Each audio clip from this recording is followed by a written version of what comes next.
Hey, watch out for Gomer and Togarmah, which is Turkey. Watch out for them. This is from foreignpolicy.com, and I'll post a link in the description during post production. And the headline says it's time to reconsider Turkey's NATO membership. And this obviously goes into Ezekiel the 38th chapter. Uh, I believe it's Ezekiel chapter 38, verse 6, because that's where it speaks about Gomer, Togarmah, or Togarmah. And they are one of Russia's biggest partners in terms of trade, economics. So they're a very serious nation. But it says it's time to reconsider Turkey's NATO membership. And as of late, President Recep Tayyip Erdogan, he is actually undermining the transatlantic alliance. He doesn't really care about being a part of NATO, right? And he's pretty much fighting against NATO, that alliance. Um, Now, before I get started, as always, I just want to give all praises, glory, and honor to unto Yahweh, Bahashem, Yahushai, Bahashem, Rakah, HaKodash, and double honors to the apostles and elders of Great Millstone of GMS. To you I say Shalom, and Shalom to the hopeful elect. Kwam Yashala and Abad Babal. So, pretty much, you can read the article for yourself. I won't go into it. I read it already, but the reason why the president of Turkey is undermining the transatlantic alliance is because they really don't really need it. They don't really need it anymore. It's played out now. The only reason why they joined NATO is so they don't become overran by communism, starting with Russia, so they weren't overran by Russia. And also they joined it to build up their own economy and to build up their own military. And also NATO/America actually put trade sanctions on them for trading weapons with the Russians, right? So NATO kind of left a bad taste in their mouth as well, kind of did. And he's saying, we don't really need you, and rightfully so, they don't, because when you go back to World War One. When you start from World War One all the way up until now, they survived a lot of things. They survived being overrun by Nazi Germany. They survived them being overran by Russia and communism. And the only reason why they joined NATO to begin with was to contain communism, so it wouldn't spread. And like I said earlier, it was really to build up their own economy. And it did benefit them. But now they're not really seeing the benefit.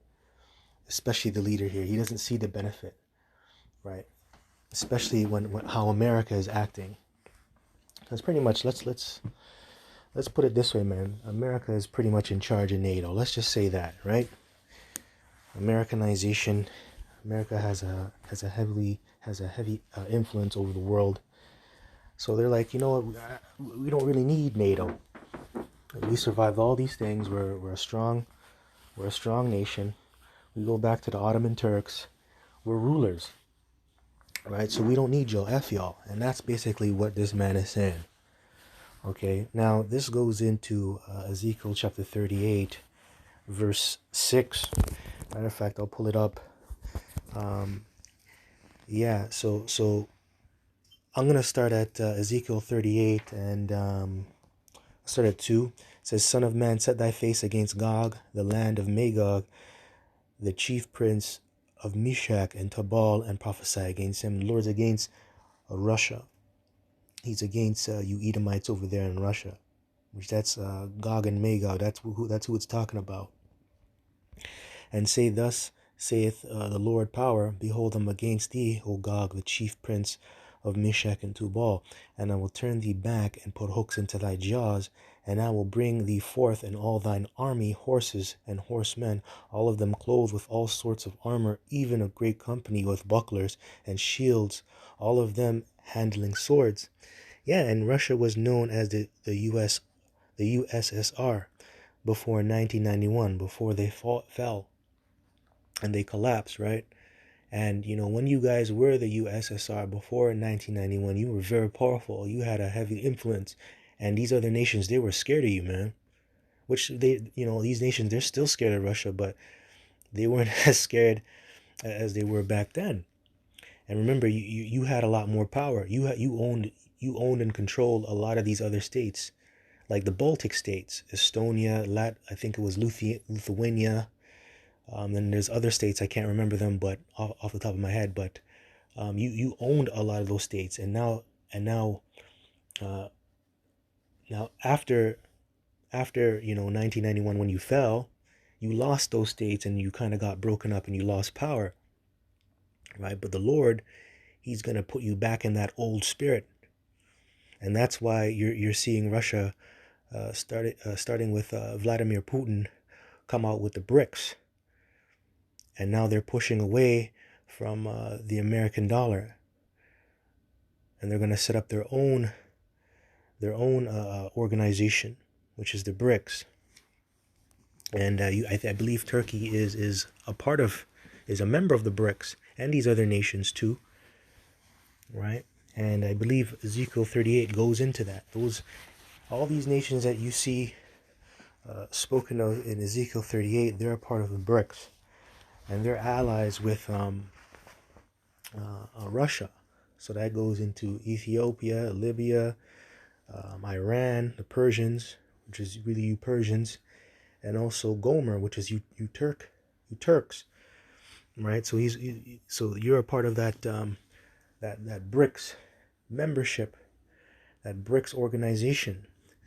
So anyways, it says all of them clothed with all sorts of armor, even a great company with bucklers and shields, all of them handling swords. That's right. You're going to have a big army, and the Russians are known for having a big military. Now, here we go. We're going to go to verse 5.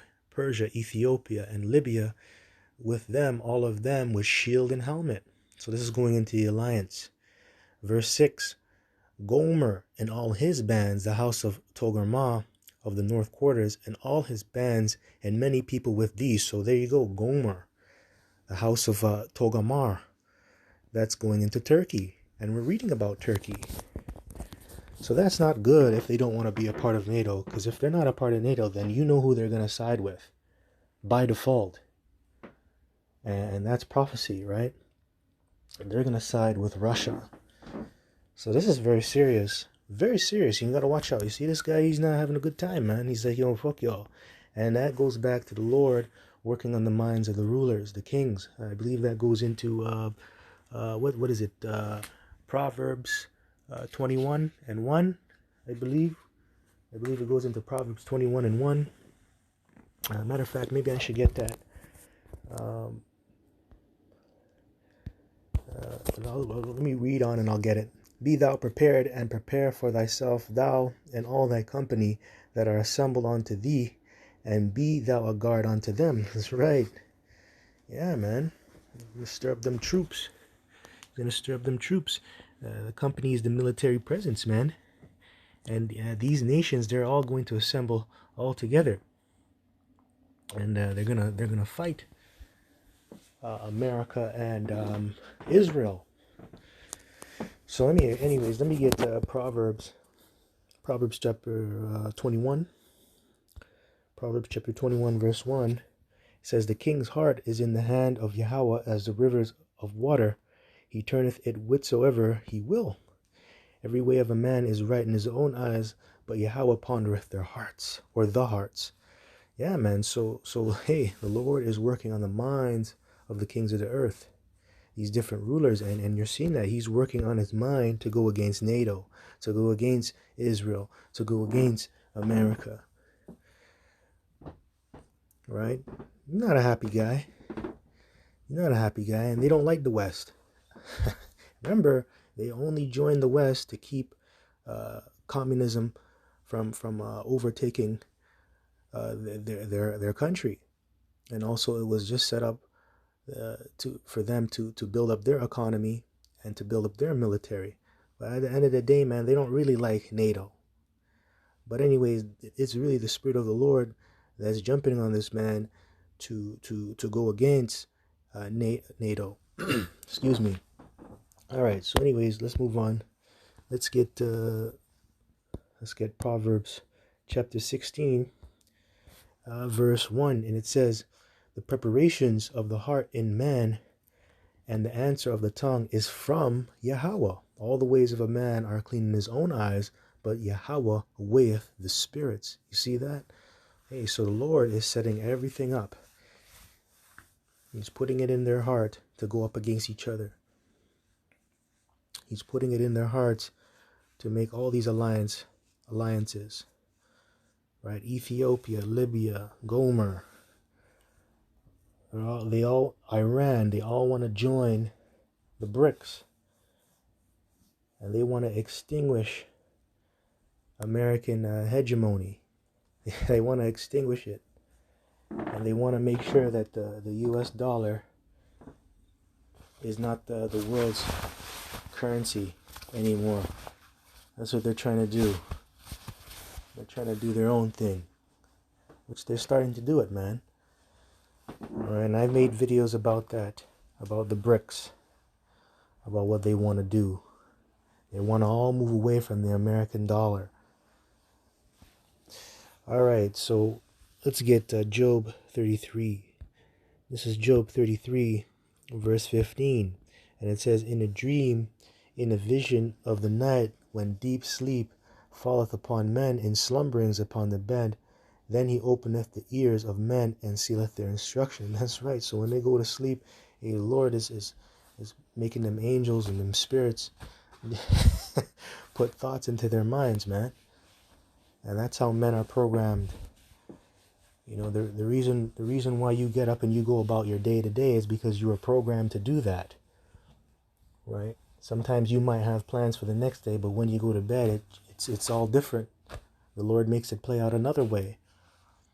So you know, when they join NATO in the beginning, they're probably like, you know what, yeah, it's going to benefit my economy and I get to be an ally of the Western world. This might be really good for the years to come. But then that all changed. It all changed. Right? So in the beginning, these nations, they thought things were going to go well if they sided with these devils, but it changed, and that's why the Lord, he put the Spirit on them to do what he wants to do, right? So, I hope that makes sense, man. Things are subject to change, and that's really because the Lord is in control, right? A lot of men, they think they're going to do what they're going to do, but really it's all set up by Yahweh Shemel Shai, and ultimately prophecy has to be fulfilled. All right, so yeah, so anyways, that's all I want. Now, with that, just want to give all praises, glory, and honor due unto Yahweh, Bahashem Yahushai, Bahashem Rakah HaKodash, and double honors to the apostles and elders of Great Millstone of GMS. To you I say Shalom, and Shalom to the hopeful elect. Kwame Ashal and Abad Labal.